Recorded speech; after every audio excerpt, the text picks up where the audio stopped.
Creemos en la libertad, no pueden decir que este señor pone en peligro la patria. Basta de votar a gente que ha fracasado de manera rotunda. El objetivo de siempre, suprimir al peronismo. Esa derecha rancia, continental, bolsonarista. Si los zurdos supieran de economía, no serían zurdos. Por sí o por no, ¿vas a eliminar el Banco Central? Y me da pena que venga un jubilado a sacar esas monedas para pagarte el churrasco. No hay plata. Eres un error en la historia de Argentina, Milei. Eres un error.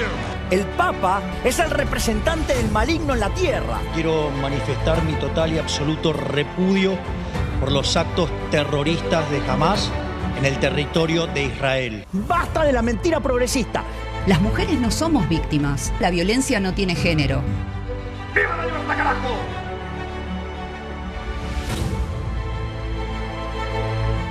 Milei, lo ha dicho muchas veces, odia lo que sea socialista. Es más, hasta le desea la muerte. Veamos, aunque el hombre hoy, el que vamos a referirnos, no es socialista, lo fue en alguna época porque formó parte de las guerrillas del Frente Farabundo Martí en El Salvador.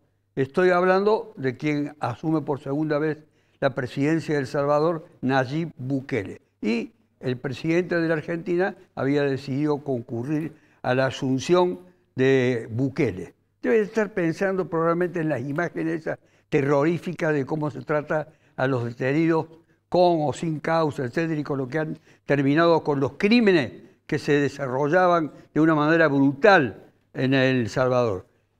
Dos aspectos que hay que tener en cuenta, además de que por una etapa juvenil había sido socialista, en otra no solamente eran socialistas, el Frente Farabundo Martí, secuestraba empresarios, pedía rescate, etc. Todas esas cosas que lo irritan al presidente argentino. Pero además es hijo de un palestino.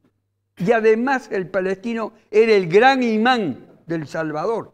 Vale decir, toda una constelación de circunstancias que tendrían que hacerlo rechazar a Bukele. Entonces hay como una contradicción en este presidente. Pero vayamos al tema argentino, hablando de las situaciones que se van produciendo en la toma del poder, porque en 6 meses 40 funcionarios han dejado de serlo. Algunos llegaron a no ser designados nunca, pero figuraban como funcionarios.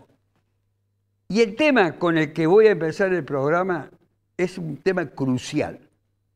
Fíjese, en ningún lugar del mundo un jefe de gabinete es un cargo que existe en la Constitución de la República Argentina, pero hay otros en otros lugares del mundo con sistema republicano, federal, etcétera, con el voto también del pueblo, que tienen primeros ministros.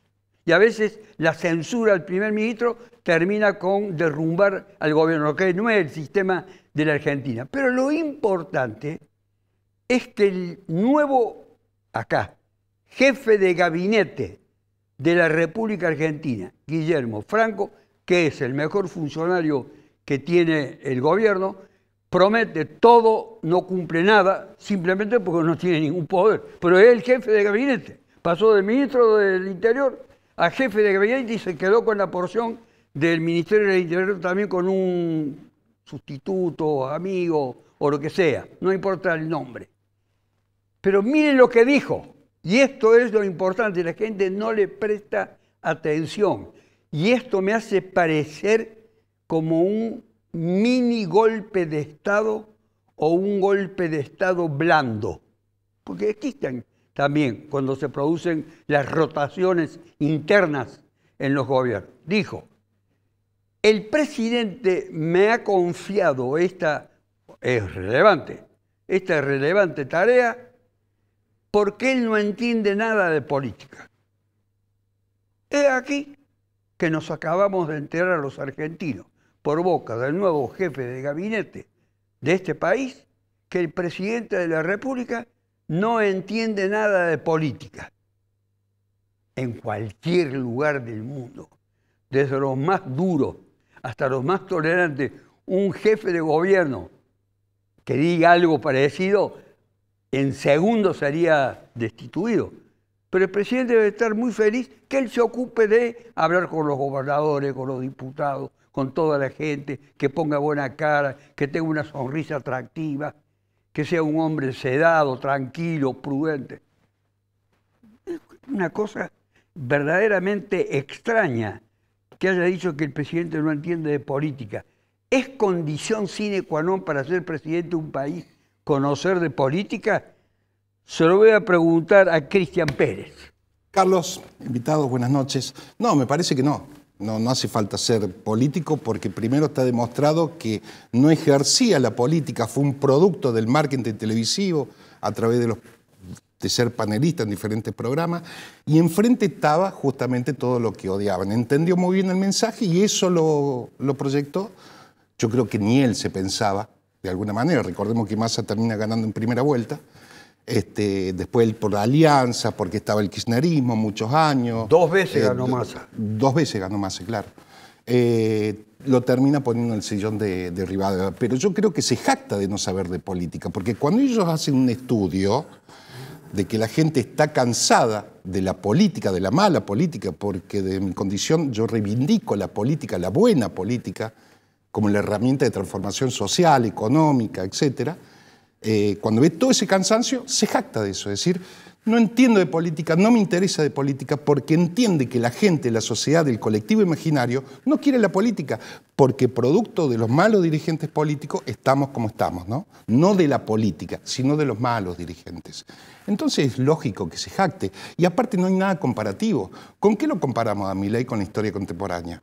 Es un producto nuevo, novedoso, donde los analistas y muchos otros superiores a mí no encajan. No. Es inteligente la observación que ha hecho usted y la deducción acerca de ese desprecio hacia la política que lo lleva a no interesarle saber de política y poner en manos de una persona formada como Franco para la política. Exactamente, pero Franco tiene un logro, haber destrabado parcialmente la ley base, ¿no? Ese es el logro político que tiene. Y en el país de los ciegos, todo es rey. Entonces, al carecer de operadores políticos, entre comillas, Franco pasa a ser ese líder dentro del gabinete. Cristian Francia, que es dirigente y militante del Partido Obrero, docente, además hoy ha estado trabajando. Recién vengo. Bien, yo sabía que a esta hora venía de trabajar.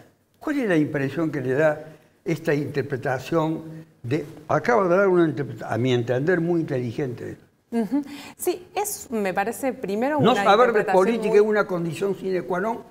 Mira, primero creo que es una gran impostura y una posición absolutamente oportunista. Comparto la idea de que hay un desprestigio muy fuerte de la política, producto de 40 años de gobiernos democráticos que no han cumplido con ninguna de las expectativas de las masas, ni las más elementales. Hoy tenemos el 50% de la población bajo la línea de pobreza y el 18% bajo la línea de la indigencia, en un cuadro, además de pérdidas de puestos de trabajo escandalosos. O sea que imagínate, pero esto no es de estos últimos 5 meses. Ya lo teníamos en diciembre del año pasado y por eso los resultados electorales. Entonces yo creo que se monta sobre este evidente fracaso de los diferentes partidos tradicionales que se han alternado en el gobierno, el descontento social, el desprestigio de esos gobiernos para, de manera oportunista, encarar esta idea del discurso antipolítico, etcétera, etcétera. De todos modos, y el anticasta, etcétera, etcétera, de todos modos, el discurso se cae a pedazos, porque asumió contra la política, contra la casta, y llenó el gobierno de casta. Y los trajo a todos, de Bullrich para abajo, a todos, que son los que hoy dirigen efectivamente el gobierno. De todos modos, yo te quiero hacer una observación, que vos lo dijiste al comienzo y que me parece el dato más importante. Es un gobierno que a 5 meses... aunque haya logrado destrabar parcialmente la ley bases, es un gobierno profundamente en crisis. Entonces, los anticastas, los antipolíticas que venían a revolucionar el país no han pasado la prueba de 5 meses de gobierno, porque ya está la vicepresidenta desmarcándose, el jefe de gabinete desacreditando al presidente y, fundamentalmente, no hay resultados. No hay resultados ni económicos ni sociales para lo que dijo que iba a venir el gobierno de Milei. Para los valores que tiene impregnado en su vida, en su militancia, Daniela Gudiño, propio del radicalismo, los valores que siempre ha exaltado el radicalismo. No sé si actualmente lo está cumpliendo, es otra historia esa. ¿Qué interpretación tiene que alguien diga el presidente no entiende política y me pone a mí, para que él haga política? Pero política en el sentido clásico. Es decir, ¿cómo sería en el sentido clásico para mí? Hablar con De Loredo, por ejemplo, con Luis Juez, los disparates que dice Luis Juez, ese tipo de cosas. A ver, creo que primero coincido en un 90% con lo que dijo Cristian, en el análisis, pero al mismo tiempo creo que es parte de una estrategia, así como ningún analista, nadie supo ver el fenómeno Milei y que haciendo una autocrítica Juntos por el Cambio creyó que en una PASO era más importante que la elección general y el resultado fue lo que pasó. Entonces, creo que este discurso de que el presidente no hace política es parte de una estrategia de ellos. Independientemente, creo que el presidente repudia a la política y todo eso. Pero lamentablemente, en un país en el cual se gobierna con la Cámara de Diputados, la Cámara de Senadores, significa que debe haber consensos, porque nadie tiene una mayoría para gobernar e imponer las ideas que quisiese llevar a cabo el presidente, independientemente si coincidimos o no coincidimos. Es un país donde necesita consensos. Hoy creo que la gente con su discurso de la casta y la anticasta y que ha llevado funcionarios que pertenecen a la política, después uno puede decir si el funcionario gusta o no gusta de acuerdo a su visión. Son dos discusiones diferentes. Pero ha llevado a la política también esos funcionarios porque son necesarios. Entonces, y al mismo tiempo no reivindican los consensos, y hoy lamentablemente llevamos 6 meses en donde una ley de base debería haber salido hace tiempo, pero repudiando a la casta, repudiando a los diputados, repudiando a los senadores en su discurso, hace que tengamos esta situación y que la ley, por ejemplo, todavía no haya salido, con todas sus idas y vueltas. Le han prestado bien atención a las interpretaciones que se han hecho, que en el fondo tienen algo en común. ¿Por qué esta actitud del presidente de poner al frente a un cuadro, diríamos así, político, para que haga política siendo él un adversario, enemigo, un tipo que rechaza la política? Hemos visto conceptos muy valiosos, ténganlo presente. Pero yo voy a ir ahora al corazón del peronismo, que parece estar ausente en los medios de comunicación, porque dicen los gobiernos del peronismo y vienen una serie de tipos que tienen otra trayectoria, otra afiliación, otra ideología. Adrián Brito, que fue ministro del Trabajo. Gracias, Carlos, por la invitación. Y hoy es director nada menos que de un organismo que recluta cualquier cantidad de gente, que son los centros vecinales, en el ámbito municipal. Los otros no lo ven, pero usted va reclutando gente. Bueno, de eso se trata, ¿no? Yo creo que la política... ¿Cuántos centros vecinales son? Y estamos llegando a 450 en 562 barrios. 450 Cuando llegamos nosotros hace cuatro años, con Martín Yarlora, que era intendente, había un número que no lo daba en claridad. Y no había representación social en ningún ámbito. Y yo veía venir la nueva política que iba a tener una transformación. Muy claro el análisis de todos los panelistas que estamos acá. Pero Milei es el fruto de la nueva comunicación que venía oculta, que nació antes de la pandemia.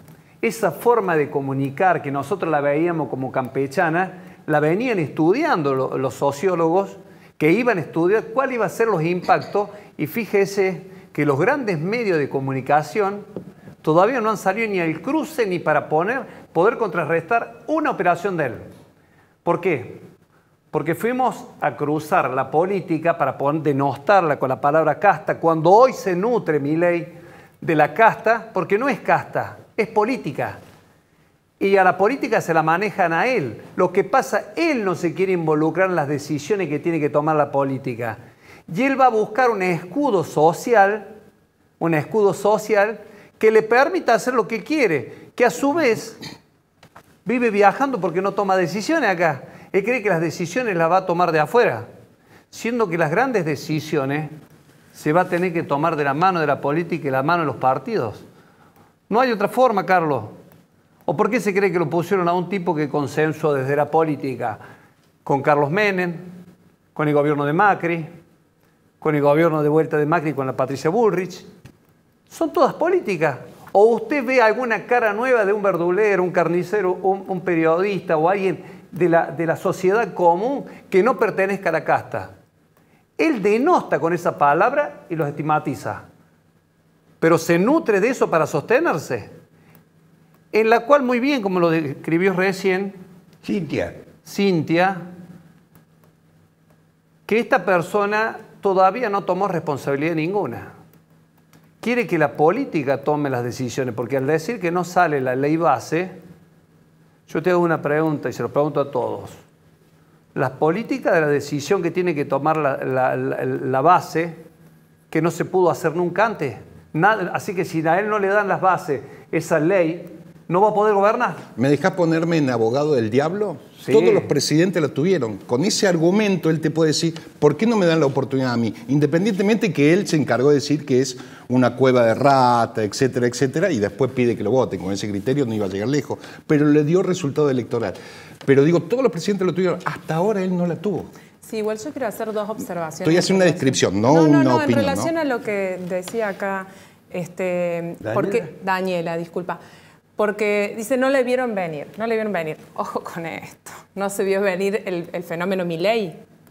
A Milei le dieron aire desde todos los bloques políticos y en particular desde el kirchnerismo, que hasta financió, y desde el peronismo, que hasta le financió campañas y le puso candidatos en provincia de Buenos Aires. Ojo con esto, porque Milei, crearon un monstruo. Yo discrepo en la palabra peronismo. La palabra peronismo dejarla al lado, porque gobernó otros sectores a los cuales nosotros no lo reconocemos. Bueno, es una variante del peronismo. Ahí está, exactamente. El peronismo también, porque todos se nutrieron de forzar una polarización con un elemento ficticio para tratar de establecer una especie de polarización electoral o la elección de los tercios. Lo dijo Cristina, no estoy inventando nada. O sea, alimentaron un monstruo y ahora resulta que nos desayunamos. Pero no contentos con eso, le van a aprobar la ley bases.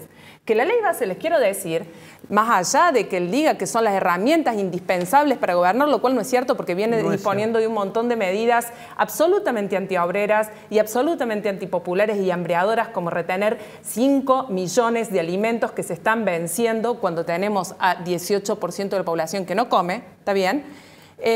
Y le van a todos los bloques le van a ofrecer la ley bases que, entre otras cosas, mete una reforma laboral escandalosa que destruye todas las conquistas laborales, además de privatizar, etcétera, etcétera. Una reforma antilaboral. Entonces, ni Milei vino de la nada, ni Milei está solo.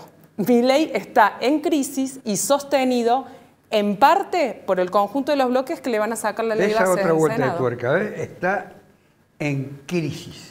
A Pérez le pregunto, ¿cómo hace la oposición, si es que existe? Porque dice que hay dialoguistas.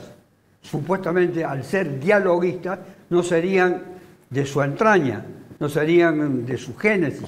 Cuando dicen opositores dialoguistas, no sé cómo ser una cosa y la otra al mismo tiempo. Sí, esa conceptualización me lleva a los radicales a nivel nacional. Se le suele decir opositores dialoguistas, por ejemplo, el sector de Loredo, no así el presidente de la Unión Cívica Radical, que en este caso es Lustó, que recordemos viene del kirchnerismo.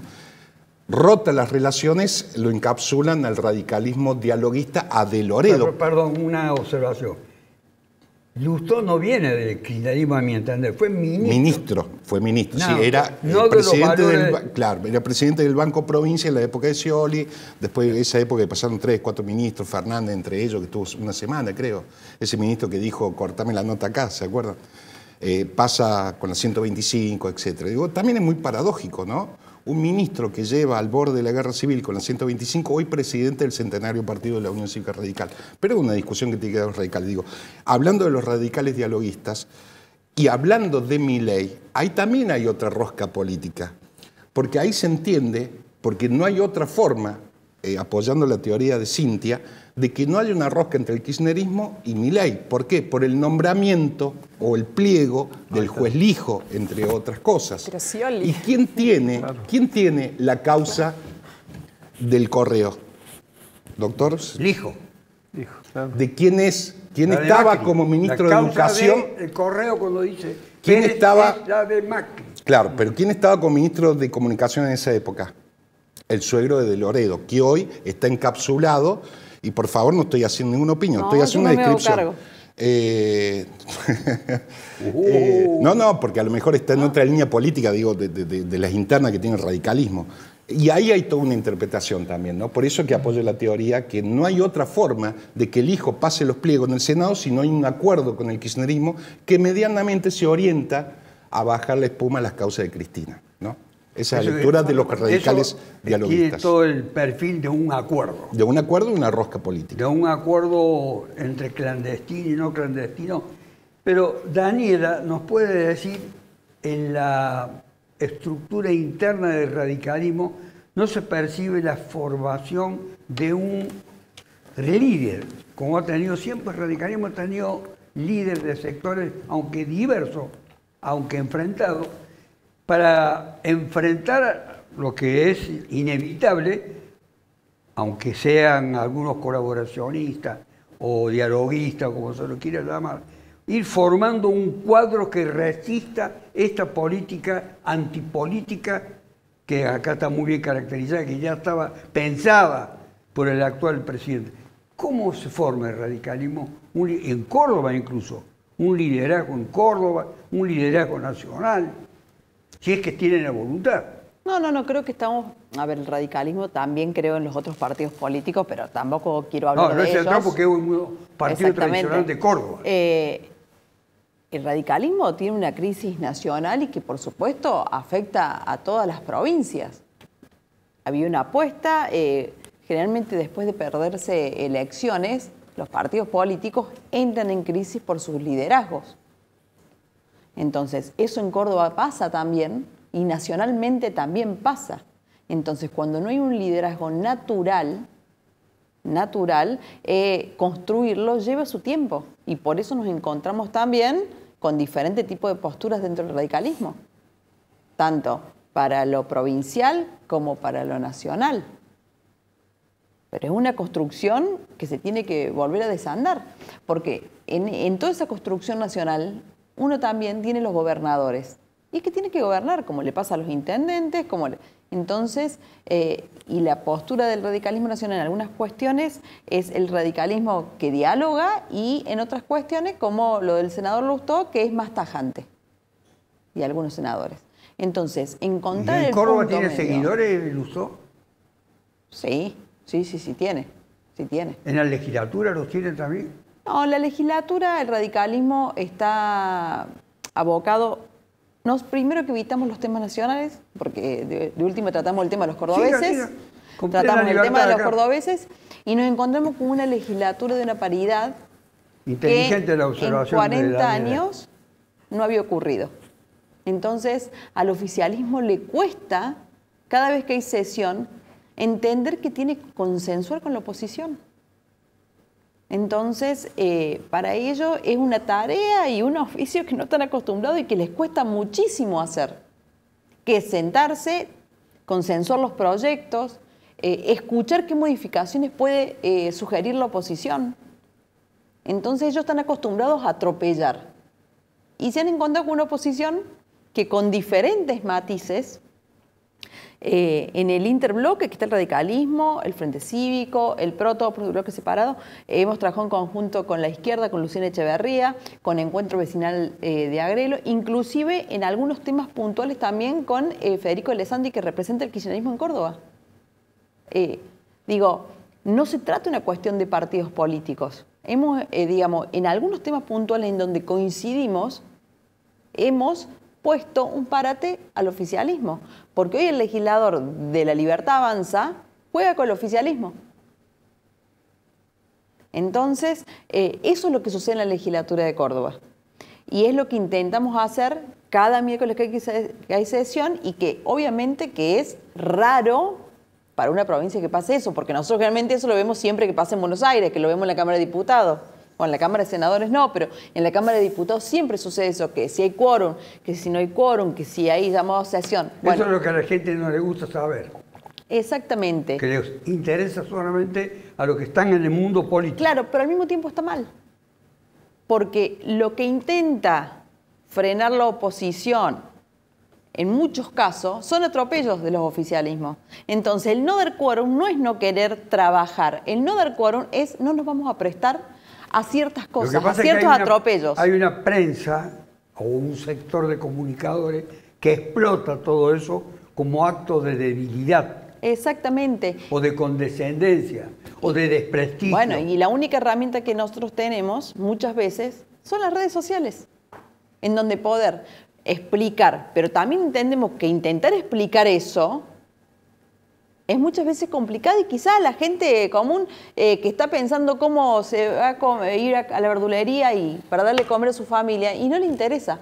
Pero es parte de nuestro trabajo y de nuestro deber como legisladores. Para darle de comer a la gente hoy, ¿cómo hacer para enfrentar esta política de hambre? Y no le, ¿Cómo a la lo hace gente el no le Partido interesa Obrero? porque la legislatura nunca resolvió ningún problema de la gente, empezando por darle de comer a la gente. Tema Digo, la central. legislatura, el parlamento. El tema central. Darle de comer. El tema central. ¿Cómo darle de comer? Bueno, lo primero que tienen que hacer es sacar las 500 millones de toneladas que tienen almacenadas a punto de vencerse y entregárselas a los 45.000 comedores que cerraron y cesar con el ataque a las organizaciones sociales que se conformaron producto de que los trabajadores en los barrios desocupados, que cada vez son más porque se han perdido 270.000 cuentas a sueldo. O sea, 270.000 puestos de trabajo en blanco. Todos los que se perdieron en negro. Entonces los trabajadores no están dispuestos a dejar de organizarse, se organizan en organizaciones sociales porque ya no tienen sindicato, arman la olla popular, arman el comedor, le reclaman al Estado de alimentos y el Estado ¿qué hace? Los encanuta en 4 o 5 galpones para que se venzan. Bueno, lo primero que hay que hacer es terminar con eso. ¿Cómo se explica, Cintia, que haya provenido de la justicia muy desprestigiada de Comodoro Pi, un pronunciamiento ordenándole al gobierno que entregue todo eso? Primero, porque la situación es muy grosera, ¿no? Que un gobierno... Es decir, la gravedad, la grosería de la situación. La gravedad del caso es tan grande que hasta una justicia que es verdaderamente difícil, que falle a favor del pueblo. A eso me refería. Bastante antipopular, falle a favor del pueblo. Bueno, tiene que ver primero con que la situación es muy grave. Tanto que se llevó puesto a varios funcionarios en estas últimas horas. Ahora resulta que primero no tenían alimentos, después sí tenían alimentos, pero no se estaban por vencer. Después lo iban a usar para las catástrofes sociales. Hubo 3 inundaciones en lo que va de los 5 meses de gobierno, no se usó para ninguna de esas. Ahora resulta que sí los tienen, que sí se van a vencer, y entonces empezaron a rodar cabezas de algunos funcionarios. El que rodó una de las cabezas de la torre era un puntero muy importante del Gran Buenos Aires. La verdad es que son unos delincuentes, y como es inocultable eso, entonces la justicia se tiene que pronunciar. Pero además de eso, a pesar de los ataques políticos y judiciales contra las organizaciones, hay una persistencia en reclamar la comida, porque el 18% de la población hoy no tiene ni para garantizar la canasta de indigencia, es decir, no tiene para comer todos los días, porque los jubilados comen una vez al día para poder comprar los remedios, porque eliminaron la paritaria nacional, entonces ya no hay piso. Porque los pibes, si no van al PAICOR de la escuela, en los casos que tienen PAICOR, porque hay provincias que con el recorte nacional, también recortan del FONIT, también recortaron los fondos para los PAICOR, no comen. Entonces, la situación es gravísima y eso es lo que se expresó en el fallo judicial. Pero bueno, es producto no solamente de la gravedad, sino de la movilización y el reclamo. Y lo último que te quiero decir es que esta política criminal de hambre que desarrolla el gobierno de Milei, insisto, no está solo. Que el radicalismo, que el kirchnerismo, que el peronismo le saque la ley Bases, así sea toda amputada, tiene que ver no solamente por un acuerdo de impunidad o de establecer algunos digamos, arreglos judiciales con causas que tienen algunos funcionarios, sino que tienen un acuerdo político de fondo. ¿Es tan insensible el peronismo frente a este cuadro dramático que acaba de plantear Cintia y que todos los días... Mira, los docentes cobramos 500.000 pesos y nos paga el gobierno provincial, así que te lo simplifico. Lo de Cintia siempre queda anecdotario en la forma que lo expresa. ¿Por qué te puedo decir? Porque nunca gobernaron. Hay que tomar decisiones. Nunca gobernaron. Siempre fueron los ofrecedores de la primera... Espera, porque yo te dejé hablar. Yo creo que las decisiones contra los trabajadores lo tienen hoy en la mano de un gobierno que es insensible. Compartimos todo. Que no tiene sensibilidad, porque Milei no tiene ni funcionarios con autoridad ni sensibilidad social, porque nunca pasaron por las bases. Y lo vengo diciendo y lo vengo viendo... Lo voy a interrumpir porque voy a hacer el corte y cuando vuelva... Le doy la palabra para que continúe con lo que está diciendo. Perfecto. Recuerde bien lo que acaba de decir en las últimas palabras. Hacemos una breve pausa y ya volvemos. Creemos en la libertad. ¿No pueden decir que este señor pone en peligro la patria?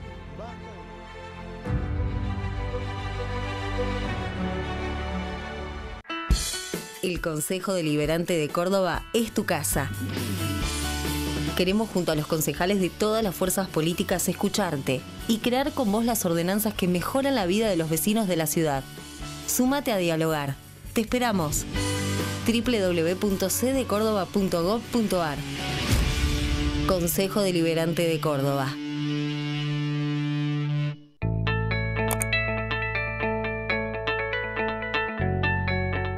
La casa propia debe ser prioridad y desde hace 41 años, Cooperativa Horizonte te facilita el camino a través de su sistema seguro, accesible y flexible.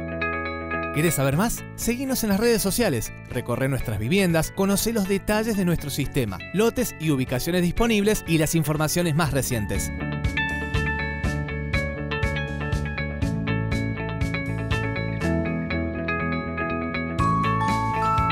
Horizonte, los pies sobre la tierra.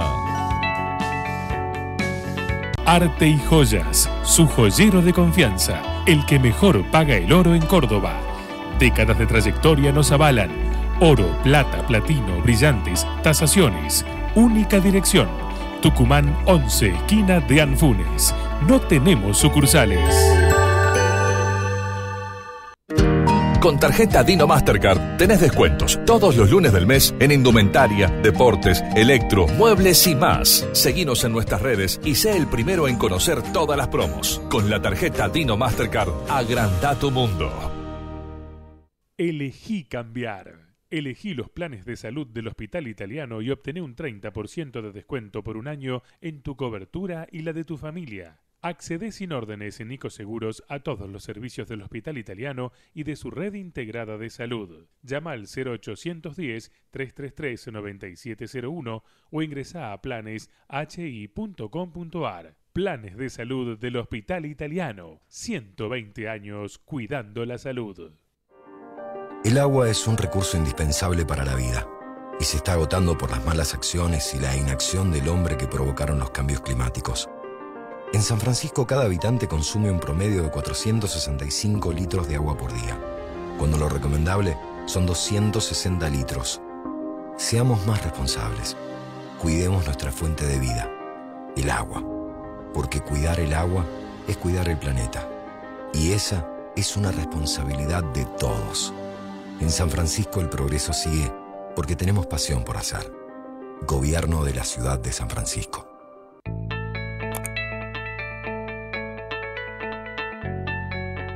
La casa propia debe ser prioridad y desde hace 41 años, Cooperativa Horizonte te facilita el camino a través de su sistema seguro, accesible y flexible. ¿Querés saber más? Seguinos en las redes sociales, recorre nuestras viviendas, conoce los detalles de nuestro sistema, lotes y ubicaciones disponibles y las informaciones más recientes.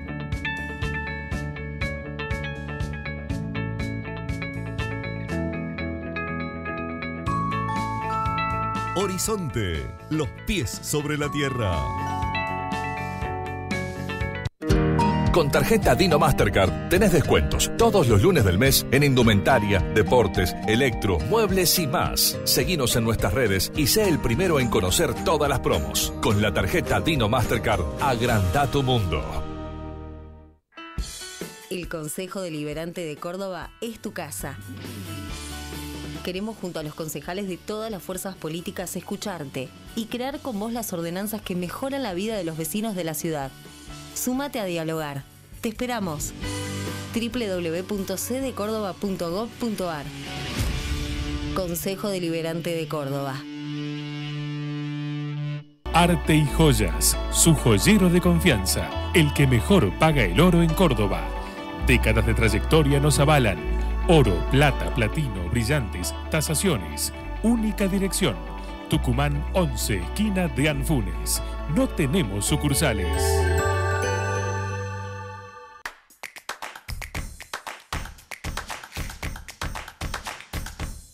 Eres un error en la historia de Argentina, Milei. Eres un error. El Papa es el representante del maligno en la tierra. Quiero manifestar mi total y absoluto repudio. Bueno, hablando de maligno, pero eso es la promoción de uno tramo bastante heterogéneo de la presentación para que no haya ningún tipo de privilegio para nadie. Sigamos, Adrián. Querido Carlos, nosotros estamos ante un gobierno que es insensible. Y sus funcionarios que tienen, que son los aliados estratégicos de ellos, son de lo peor. Porque uno se puede equivocar arriba y puede vivir viajando. Pero los que gobiernan son los de turno, ¿no? Y están aliados y son ministros y son funcionarios y tienen que tomar decisiones. Esta persona ha denostado la política, pero también los ha censurado para tomar decisiones. Porque a mí no me puede decir que, como lo dijo Cintia, que comparto, que haya galpones y se dedique a investigar cómo fue el gasto antes que dárselo a la gente, porque la necesidad hoy es imperiosa que la gente reciba su alimento. Yo estoy totalmente de acuerdo en muchos reclamos que tiene que hacer la gente, pero tenemos que empezar a ponernos de acuerdo porque la gente lo está padeciendo hoy, los jubilados lo padecen hoy, los comedores es realidad. Yo cada día, porque aparte tengo un parámetro, aparte de los centros vecinales, yo estoy viendo también cómo la prensa también acompaña en algunas cosas que las informaciones, vos sabés, Carlos, que a veces no son totalmente las verídicas que se tendría que dar hoy en el día de cómo es la situación social. ¿Por qué lo digo? Yo estoy en un lugar que vendo diario. Los tachos de basura de la gente los revisan hasta 5 o 6 veces. Tradicionales vendedores de diarios. Entonces, Carlos, lo que la gente reclama, las movilizaciones que a veces se minimizan, es verdad, la gente ya no aguanta más. Por eso también llamamos a la cordura de alguien que debe cambiar su forma de gobernar. Porque este presidente tiene que entender que no esperar el viento de cola que sea en octubre, que gane Estados Unidos y gana Donald Trump para que haga un efecto rebote a Argentina, sino tiene que tener una sensibilidad de gobernar el presente. Él tiene la obligación de gobernar el presente y empezar a darle rienda a los gobernadores y devolverle lo que le tiene que dar, no censurar. Porque acá hay una sensación que la está padeciendo la ciudadanía directamente. No podemos vivir de promesas. Yo estoy de acuerdo que acá hay que tomar decisiones. Y Milei no está tomando decisiones. Está escudado bajo una ley que es la que le va a permitir gobernar en los próximos tiempos. Y te hago una pregunta, ¿y al presente quién lo conduce? El tipo está en un barco agarrado del timón en el medio de la tormenta. Los demás se caerán. Pero ¿qué va a pasar con nuestra Argentina? Pérez. La pregunta, siguiendo un poco el hilo. Sí, siguiendo un poco el hilo, con todos los defectos que tiene de gobernabilidad, de presencia, de gestión, Milei, que ya lo hemos rehablado, ¿qué va a pasar si sigue bajando la inflación? ¿Qué va a pasar si él demuestra, sí es cierto, a costo de, pero la gran mayoría lo va a seguir votando? Y un ejemplo contemporáneo, la gran mayoría me refiero, es el voto vergüenza, que después se tituló así, del 95 con Menem, cuando ya había activo de corrupción, ya sabíamos lo que era Menem, y sin embargo la economía mandaba, ¿no? Es como el asesor de... Pero la corrupción no impedía comer. No impedía comer, bueno, en cierto porcentaje, sí, la corrupción impide comer, pero... ¿Para usted la corrupción impide comer? Para mí sí. ¿Para usted la corrupción impide comer? Sí. Para mí sí, porque son dinero, entro en el desvío de fondos que podrían ser destinados a la asistencia social, por ejemplo, a obras, etcétera. Para mí la corrupción Sí, es parte. No es la principal preocupación que aparece hoy cuando uno ve la encuesta de un montón de cosas. Aparece inflación, aparece corrupción, inseguridad, etcétera. Por eso Milei hoy le da mucha importancia a esas dos áreas prioritarias. Fíjate, hablando un poco de la persona de Milei, una característica que se nos puede haber escapado a algunos. Todos los presidentes del mundo, en su cuenta de X, que es la que más usan ellos, dice presidente. Él no. Actualmente dice economista.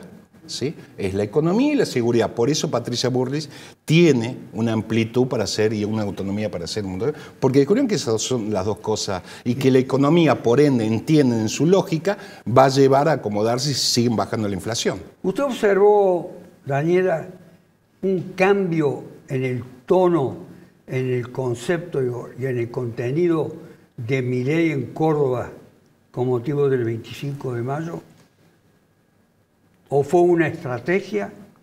¿O fue él con otra personalidad?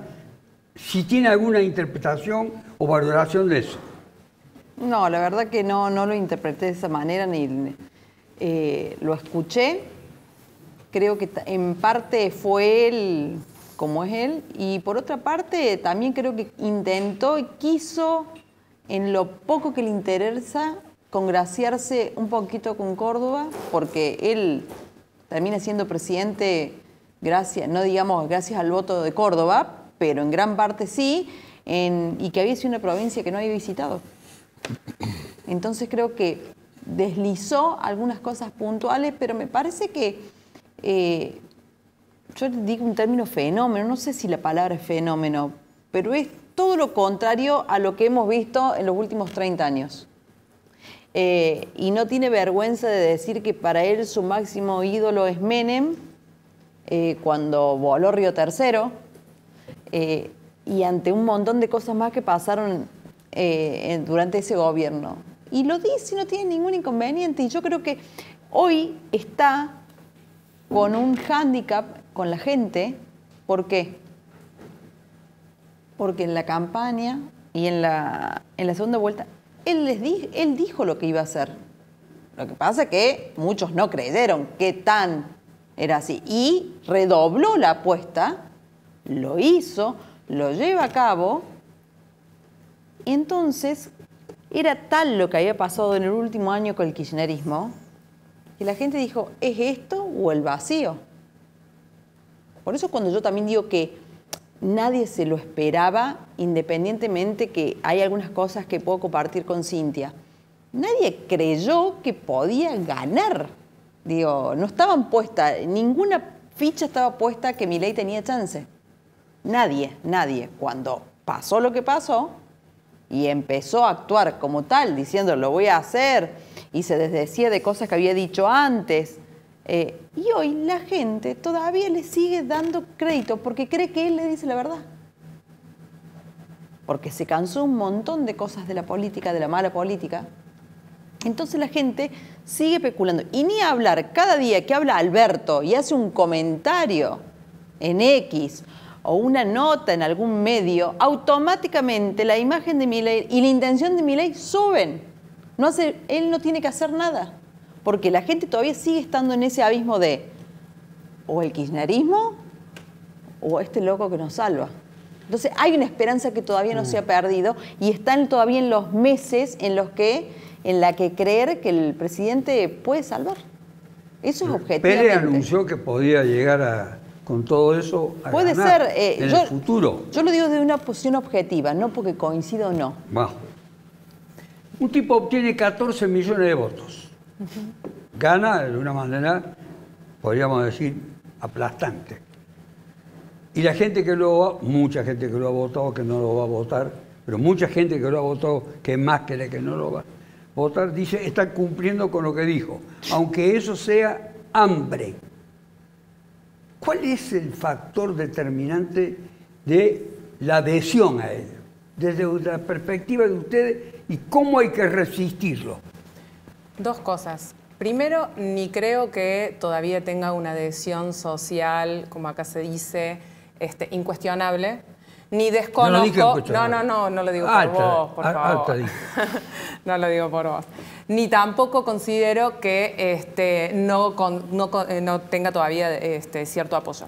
Creo que a la votación de Milei hay que entenderla. Primero, por el fracaso, acá se habla de mala política, pongámosle nombre y apellido. O sea, todas las fuerzas políticas que gobernaron los últimos años. El radicalismo, el peronismo, el kirchnerismo, el PRO. O sea, ¿qué es la mala política? La mala política son todos los que han pasado por el gobierno y que han acumulado frustraciones, ajustes y ataques sobre la espalda de los trabajadores, hasta que los trabajadores dijeron ¡basta!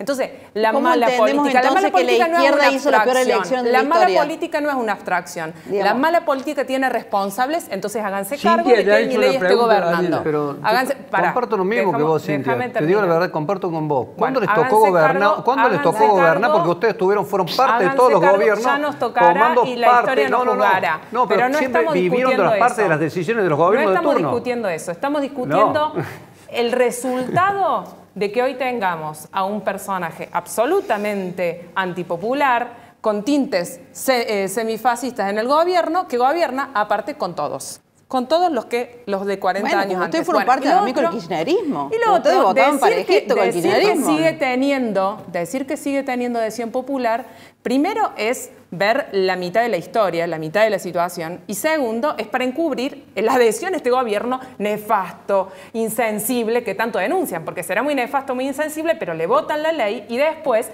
lo llaman a Córdoba para que firme el pacto. ¿O no fue Yarlora quien salió por todos los medios nacionales a decir, por favor, firmemos el pacto que es indispensable? ¿Para quién? Para los empresarios era, porque para los docentes, el pacto, con pacto, sin pacto, en Córdoba seguimos cobrando 500.000 pesos de básico, cuando la canasta familiar está en 800.000 pesos. Entonces, decir que Milei es insensible porque tiene los galpones repletos de comida a punto de vencerse sin entregar, es una verdad a medias cuando viene de parte de quienes tienen a sus jubilados provinciales y a sus docentes cobrando por abajo de la línea de la pobreza y a 60.000 pesos en la línea de indigencia. Es decir, que el próximo mes no llegamos a comer porque nos quieren dar el 50% del aumento de la inflación el mes que viene. Entonces, tratemos de no ser, por lo menos, impostores. Carlos, mira, esto es una cosa que yo fui ministro de Trabajo. Y yo te voy a repetir una cosa, Cintia, que a mí me parece que cuando uno agarra un medio periodístico y denosta a otro, pero denosta con una parte que a uno le conviene la información, eso se llama mentirle a la gente. Porque yo muchas veces, me acuerdo que hace 14 años había 92.000 maestros que estaban nombrados, ¿no? El 60% tenía doble cargo. Cuando hablamos de un sueldo que solo hace, pero fijemos la liquidación doble final. Cargo vos querés duplicar. Entonces, ¿qué es lo que te quiero decir con esto?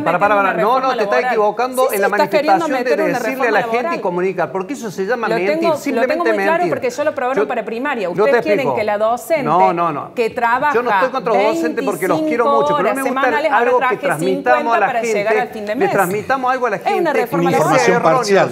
Porque la liquidación de los sueldos que nosotros estamos viendo, porque ser gobierno significa darles respuesta a los trabajadores y garantizar que todo el mundo también viva con el Estado al lado. Porque yo comparto, pero no me gusta mentir. Yo digo, lo que está mal, sí está mal. Que tenemos un gobierno nacional insensible, que no coparticipa, que no actúa en su conjunto, que los otros días, que es una persona que se manifiesta camaleónicamente a las manifestaciones todos los días verborrágicas.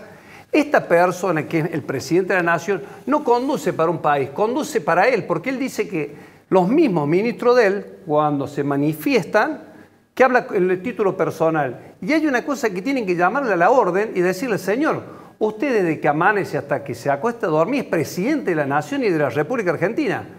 No puede ser segundo plano la Argentina para él. Él tiene un cargo que está por sobre todos los mandatos. Y los otros días, viendo de esta forma, cuando él convoca al gabinete de todos los gobernadores a una reunión, pasa por el costado y dice que lo atienda a los ministros, lo atienda Franco. Y simplemente él pasó como un espectador y que no pasó ni a saludar. Pero también hay que decir la verdad, ¿no? Nosotros tenemos un gobierno peronista, que hicimos una alianza de Córdoba, pero siempre los votan a nosotros. ¿Qué quiere decir eso? Que nosotros no gobernamos mal, Cintia, ¿no? Yo te aviso, porque hace mucho tiempo. Los pueden decir Córdoba es la versión mejorada de Formosa. No, digamos, después de 20 y pico de años. Sí. ¿Vos viste lo que es Formosa? Para conocer lo que es Formosa. Sí, la conozco. Hace mucho Formosa. que no has ido a Formosa. No, Andate no, lo que sí, es Córdoba hoy. Formosa. Y fíjate de que gobernó el radicalismo. Te estoy diciendo Fíjate que lo la que es la versión transformación mejorada Córdoba, industrial, con buenos social modales. que tiene la gente. Esa Ojalá es la que diferencia. en el faro de... Escuchá, esto te lo voy a decir claro porque soy una persona que ando mucho yo, ¿no? Lo que es Córdoba es el faro de la República Argentina. Y te lo digo con razón. Fíjate cuando se enferma una persona en Tucumán y te dice, ¿vos te querés salvar? Pero una enfermera cobra 400.000 pero te voy a explicar. pesos. ¿De qué estamos hablando? Los médicos, los enfermeros, Santiago ¿sabes del cuándo Estero te dice, pudieron, ¿te querés salvar? ¿sabes cuándo pudieron los médicos y los enfermeros poder De La tener un Rioja cargo te como la dicen, gente? anda a Córdoba. Cuando pararon los Hoy hospitales porque atendimos los un tenían problema. negreados. Y esa No. ley pudo salir el año pasado porque, ¿sabes Ustedes qué? cuando gobernaron los Hace 20 radicales, yo te voy a decir, cuando gobernaron ¿Querés que me los haga cargo radicales... yo cuando fue 20 años atrás? Y no, la verdad que no, Sí, porque que no, estaba en lo el que pueblo. pasa es que en ese tenés momento. que hacer Tiene la mitad del referencia de- radicalismo dentro del gobierno. No así te que explico. no Nosotros somos un no sé gobierno qué de se- alianza y gobernamos con responsabilidad. Sí, Y lo con tengo gente que del PRO y responsabilidad. con gente del radicalismo.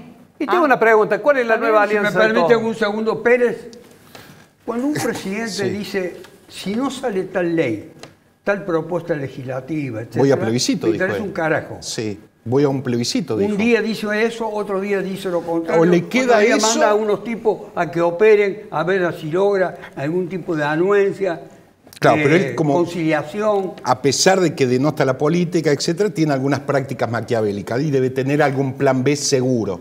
¿Sí? Lo que pasa es que si repite ese plan B, que a mi parecer sería una especie de castillo, lo que hizo en Perú, donde el Parlamento no lo aprobó y lo mandó a cerrar, Bueno, el resultado ojo que está a la el vista. Parlamento de Perú ¿no? mandó en cana a mucha gente. Claro, pero la economía no se 5 movió. presidentes. Claro, pero la economía no se mueve. Es otra cuestión de fondo, ¿no? Y ahora el tema de los Rolex de la presidenta Baluarte, ¿no? Que es para hacer. Pero digo, los tres tienen razón. Los tres tienen razón. Cintia tiene razón. Adrián Vitro tiene razón, el radicalismo tiene razón, podríamos estar discutiendo horas acerca de cuál es la razón que más pesa. Lo concreto que me parece que muchachos tienen que hacer un poco más de mérito, sus líderes, ustedes, para intentar llevar una mejor política, porque con este criterio que ustedes critican surge un tal Milei. La izquierda también, el peronismo. No, la izquierda. Me interesa que termine, pero- Daniela, lo que dijo Nosotros lo sobre- combatimos del momento Pero la cero. izquierda no A ver, un logró momentito. Cero. Daniela, que ofrecer termine una con lo de plataforma Formosa. todavía fuerte. Me interesa. Sí, porque creo que las prácticas del peronismo después de 25 años funcionan como un patrón de estancia en Córdoba, que creo que es como educado, evolucionado. Pero tenemos prácticas que no son muchas. A ver, ¿qué hizo el gobernador cuando pasó el caso Blas? Lo bancó al ministro y digamos, lo bancó hasta último momento el ministro. Nunca hizo una culpa, nunca atendió a la familia. Digo, ahí también vemos prácticas que decimos con una cosa y lo que borramos con el codo. Entonces, acá el año pasado los médicos pasaron a planta permanente después de ser años negreados, las enfermeras, los cocineros en los hospitales, porque no atendían a la gente en los hospitales y había una elección de por medio. Entonces, por esa misma razón, tuvo que entrar a la legislatura una ley en donde tenían que pasar y se les subían los montos de lo que ganaban los médicos. Y no es porque me lo contaron. Nosotros éramos parte en ese periodo.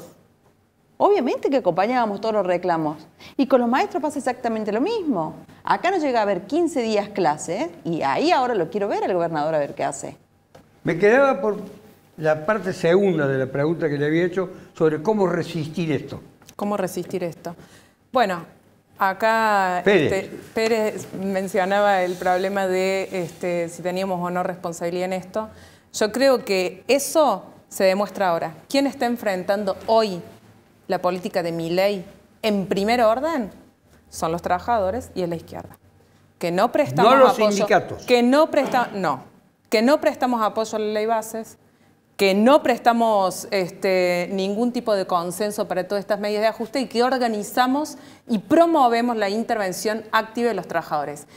Los sindicatos son una rueda auxiliar hoy en gran medida de este gran pacto, que aunque no se haya firmado aquí en Córdoba el 25 de mayo, un gran pacto implícito de sostenimiento a Milei.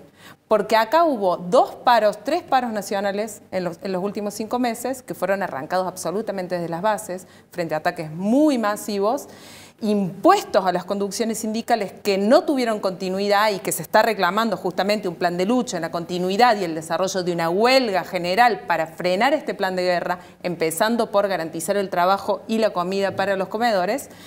Y sin embargo, la CGT y la CTA no convocan. Es más, convocan a último momento mientras se sientan a negociar que las provincias del sur se les sube un poquito el tope del impuesto a las ganancias. No tiene que dar impuesto a las ganancias. Me quedan 1 minuto, 30 segundos.